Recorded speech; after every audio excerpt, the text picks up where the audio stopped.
Shalom, shalom, bien-aimés de Jésus, soyez bénis, soyez bénis.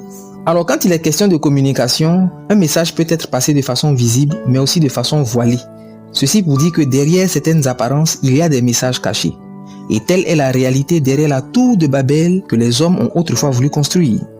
Mais quel est le message derrière ce projet et quel est le lien avec nous aujourd'hui? Alors méditons ensemble Genèse chapitre 11, les versets 1 à 4. Toute la terre avait une seule langue et les mêmes mots. Ils se dirent l'un à l'autre, allons, faisons des briques et cuisons-les au feu. Bâtissons-nous une ville et une tour dont le sommet touche au ciel et faisons-nous un nom. En apparence, il apparaît que les hommes veulent consolider leur unité, bâtir pour certainement leur bien-être. Cependant, un détail vient nuancer cette approche des choses. En effet, s'il est vrai qu'ils cherchent un moyen de rester unis au travers de ce projet de construction, concernant la tour dont le sommet devait toucher le ciel, l'objectif était tout autre. Ils voulaient se faire un nom. Mais se faire un nom auprès de qui? Sachant qu'il n'y a personne nulle part à part eux. Et quel est le lien entre toucher le ciel et se faire un nom? Un début d'éclairage sur ces questions est révélé dans Éphésiens 3, versets 14 à 15, où il est écrit: à cause de cela, je fléchis les genoux devant le Père, duquel tire son nom toute famille dans les cieux et sur la terre. Dieu nomme toutes choses. Et quand Dieu donne un nom, il donne la destinée et la raison d'être à travers ce nom. Pour faire entrer Abraham dans sa promesse, il a dû changer son nom d'Abram qu'il s'appelait en Abraham. Genèse 17, verset 5.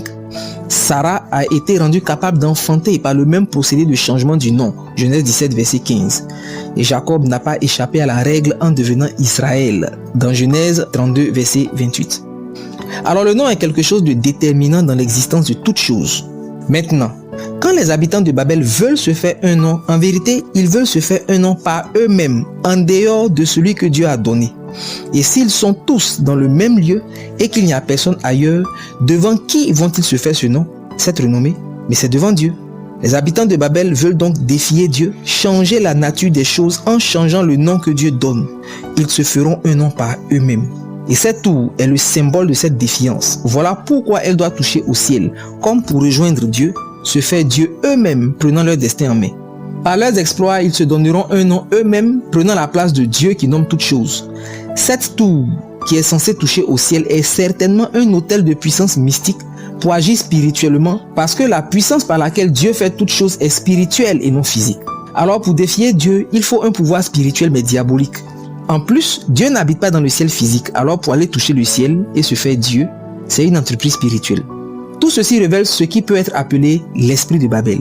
Et cet esprit est très manifeste aujourd'hui. Il a plusieurs manifestations, dont deux très populaires. Tout d'abord, la science moderne, qui a toujours voulu nier l'existence d'un créateur, voulant faire de l'homme son propre Dieu, veut tout expliquer en chassant Dieu de l'équation. La science moderne veut aussi prendre la place de Dieu et faire l'homme Dieu en poursuivant des projets de recherche tels que l'immortalité, influencer la régénération des cellules pour empêcher l'homme de vieillir, voire l'empêcher de mourir de vieillesse, modifier les embryons humains pour créer des hommes génétiquement modifiés, etc. Et nombreux sont ces penseurs, ces chercheurs qui, se disant athées, gnostiques, etc., ne sont en vérité que des ambassadeurs de l'esprit de Babel. Et que dit des idéologies pour changer le genre humain, les femmes devenant des hommes, les hommes devenant des femmes. Par ailleurs, à une échelle plus réduite, l'esprit de Babel se manifeste dans le manque d'estime personnelle. David a dit dans le psaume 139 au verset 14, « Je te loue de ce que je suis une créature si merveilleuse. » Pourtant, loin de faire comme David, voilà quelqu'un qui n'aime pas son nez, ses pieds, sa taille, etc.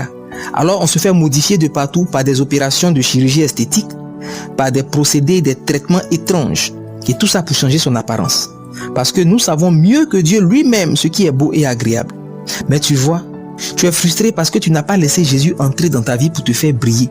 Tu es frustré parce que tu n'as pas embrassé ton appel, ta destinée prophétique qui doit révéler toute ta splendeur et attirer l'admiration. Tu vois, ta beauté se trouve dans la réalisation du but pour lequel Dieu t'a envoyé sur la terre. Et ce n'est pas le regard des autres qui valide ce que tu es, mais c'est la présence et la validation du Saint-Esprit qui attire l'admiration. Alors ne laisse pas l'esprit de Babel te tromper pour entrer en rébellion contre Dieu en détruisant ton corps. Je prie pour toi, alors que tu écoutes ces paroles, que l'esprit de Babel soit chassé au nom de Jésus. Reçois une raison saine et que la parole de Dieu vienne détruire tous les raisonnements dans ton cœur. Que ton regard sur toi-même change au nom de Jésus. Que Dieu te bénisse. Amen.